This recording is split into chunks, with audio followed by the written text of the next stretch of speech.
In 1941, when they bombed Pearl Harbor, I was playing basketball over in Clymer.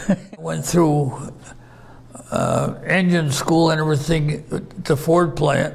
And our 2,800 engines, which are 2,000 horsepower jobs, that went to ship me from Fort Allen or Pearl Harbor over to CASU 38, which was Kaneohe Bay, which you have.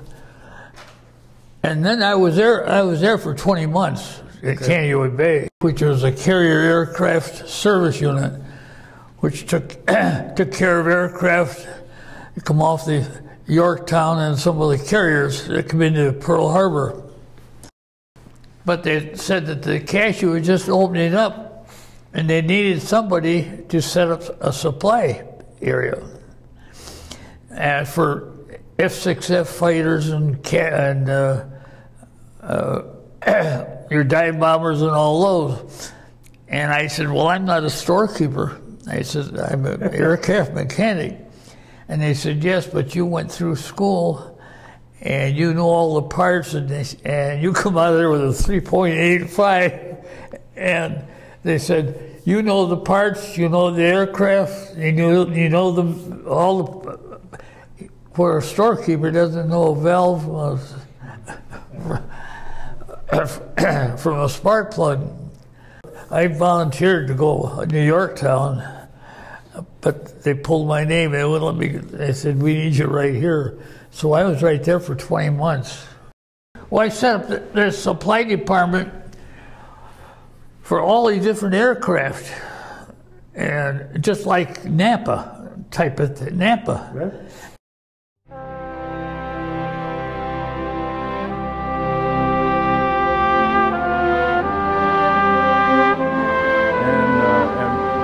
Put on a show for the guys. We played hard.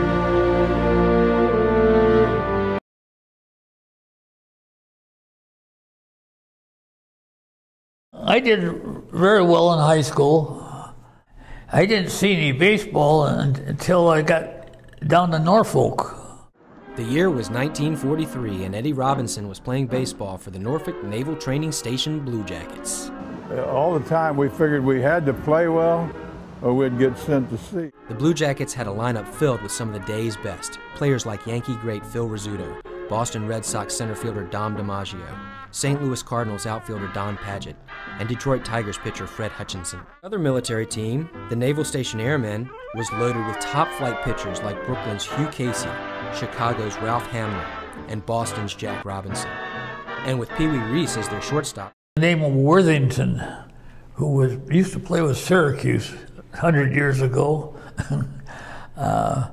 was a manager, and he asked me what I did, and I said I was a pitcher. He said, oh no, he says, I'm loaded with them. He says, can you play the field? So I warmed up and went through the routine of throwing into all the places. So I had probably about 4 or 5 games with them. Then I got shipped out of there. From there, I didn't get to see any more baseball until I got over to the Hawaiian Islands, and a bulletin come out on CASU 38 that they have teams on the base. And we were a CASU outfit, and there was an imaginary line, and this was the Naval Air Station.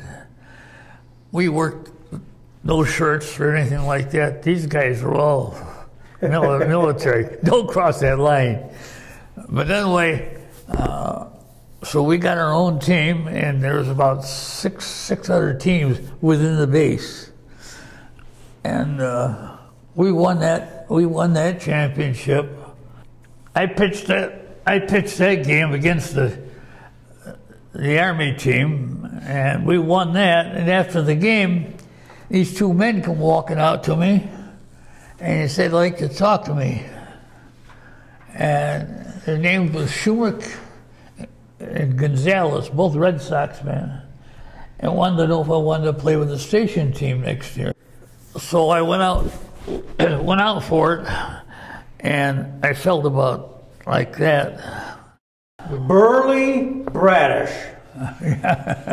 Is that your nickname, Burley? Burley? Yeah. Yeah, that's what they call me. Instead of Woody, they call me Burley. My gosh. That's great. I wasn't even 6 foot tall there. Playing about twice a week. Twice a week? Yeah, sometimes not that.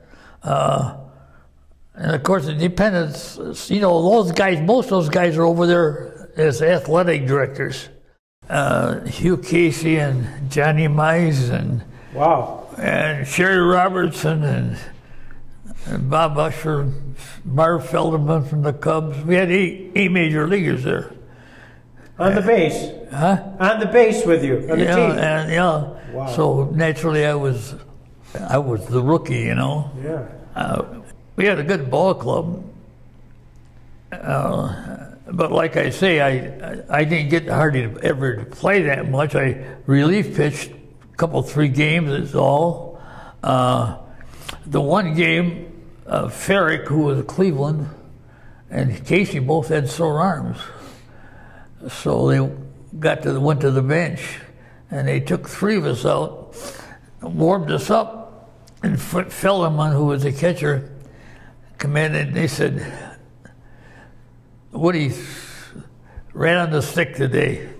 His fastball is moving well, his curveball, his control is good. And so they started me.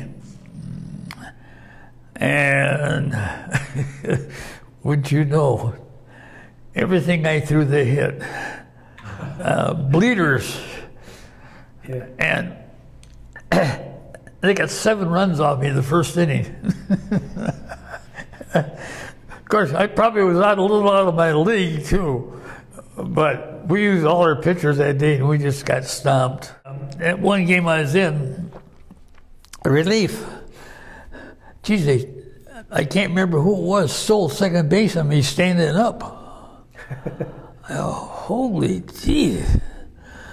And they tried to find out what was the matter. Now, just to show you how quick these guys are. When I come down here my stretch, you'd wait. And if I was gonna throw home, watch here. Yeah, you twitched. I just flexed that muscle. Yeah. And they caught that. The minute they flexed that, they were gone. And they get about a step and a half on me, Toughest guy in the islands you had to face against? Who was the guy, the ball player that you just couldn't get out?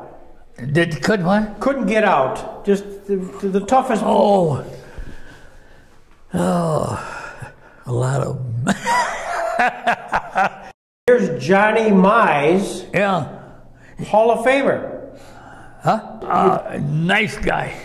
Real nice guy. And boy, throw him a low inside pitch, mister. You better duck. Because after we come home after the war, he was with the Yankees, and he had a home run down to the store, and I said, they had better throw that guy a low inside pitch. He just golfed him. But he was he's a big boy. I think he used about a 36-inch, 36-ounce bat, if I remember right. Wow. And I'll never forget the one game, tight ball game, and he was up. We had the bases loaded.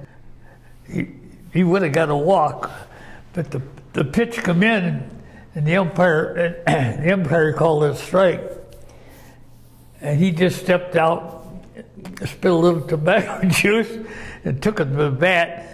And just drew a line about that far outside the plate. Never said a word. And that umpire went right through the roof. He said, I just measured to go put the plate. And your pitchers were like Hugh Casey. Who was he like? Casey was a little different. Tom Ferrick was very funny. Hugh Casey was, I don't know, I'm Hugh Casey, who are you? And one of these snuff chewers that he wasn't too friendly as far as I was concerned. Probably was different with the other guys. But Tom Ferrick, at one game we were getting our cloth cleaned, and everything was happening. Guys were letting the ball drop in between them, and having an awful time. And it got right down to the last out. The guy hit a pop-up in the infield, and Farrick, he was so funny. He jumped out and had his hat in his head. He run right out, surrounded. Yeah, I couldn't help but laugh. He was really funny. Barney Bukowski was pretty cocky, I thought. They bet a lot of money bet, a lot of money. On the games? Yeah. No kidding. And who would bet? Who would bet? The players, or would they just the players mostly were betting on themselves against the teams? Yeah, we're going to knock your ears off, And, but you could tell when there was money on a game, a lot of money.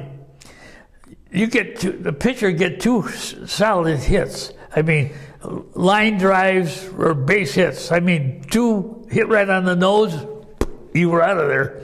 Lineup of all the Navy players in there. So you watched this game? Oh yeah. So let me just drop some names here. Huh? These are the names that you saw: Phil Rizzuto, Joe DiMaggio, yeah, Pee Wee Reese, yeah, Virgil Trucks, Vandermeer, Johnny Vandermeer. Yeah. That Vandermeer was. You get up there and dig in on him, and he'd throw at you. And of course, we didn't have no helmets. You get hit, you get hurt. Vandermeer come back after the war, and he threw 2 no-hitters in a row for Detroit. These guys were good. I mean, of course, that's why they were there. Wow. This is very impressive. All had major leaguers. And you see Rizzuto and Reese, and those guys were like with the hospital and all spread out. Well, you can see that one give a list of all of them that was over there. Yeah. Wow.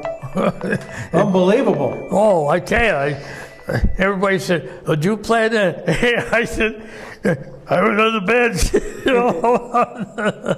but I did have that experience, and it was good and fast. It was. What's the name? Bill Dickey. Yes. He said that he could take any one of those teams on the island and come back and beat the champions back here. Oh, I have to tell you one experience. Bill Dickey put on an exhibition one day, and I can't remember what it was, like a bushel basket, and 2 guys held it on second base. He threw 9 out of 10 balls through that thing from home. Wow. Yeah. Wow. And you think, well, how am I ever gonna come up to those guys? It was a great experience. I learned a lot.